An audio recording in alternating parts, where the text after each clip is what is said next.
These days, American workers are often asked to sign non-compete agreements that may later limit their right to work for a competitor or even to start a business. It's not just for CEOs and top executives anymore. A survey I conducted with 2 colleagues showed that around 20% of American workers have signed a non-compete agreement. And that covers everyone from high-tech workers to sandwich shop employees. So why are non-competes so popular with employers these days? Frequent job hopping means that knowledge and skills are mobile too, and that makes companies feel pressure to limit your post-employment options. At best, they do this to protect company knowledge from finding its way to competitors, but at worst, these agreements are used to scare employees and may even have an impact on innovation across the entire economy. But no matter where you work or why you're asked to sign one, there are 5 things you need to do before and after you sign your name on that dotted line. The first thing you should do is read it, and read all of it. It sounds like common sense, but many otherwise savvy business people fail to scrutinize these clauses. And I get it. Everyone is enthusiastic when they start a new job, and these contracts are sometimes slipped into a bunch of other paperwork on that first day of work. But you need to know what you're agreeing to should you decide to leave to work for a competitor in the future.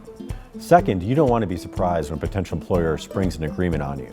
This can be a factor in which job you accept and even give you leverage to negotiate for a larger salary since you are giving up future rights. Next, you'll want to know what laws exist in your state and how they impact you. States vary a lot in how vigorously they enforce these non-compete agreements and under what circumstances they do, so you should do some research and contact a local attorney for advice so you know what rights are at stake before you sign an agreement. Fourth, don't assume that the terms you're asked to sign are standard or non-negotiable.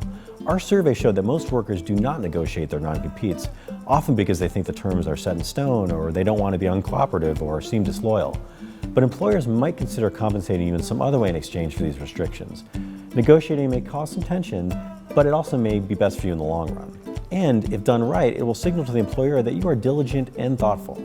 Finally, keep a copy of the agreement and all of the other employment documents you sign in a place where you can find them. Before you look for a new job, review what you have agreed to do once you leave your current job.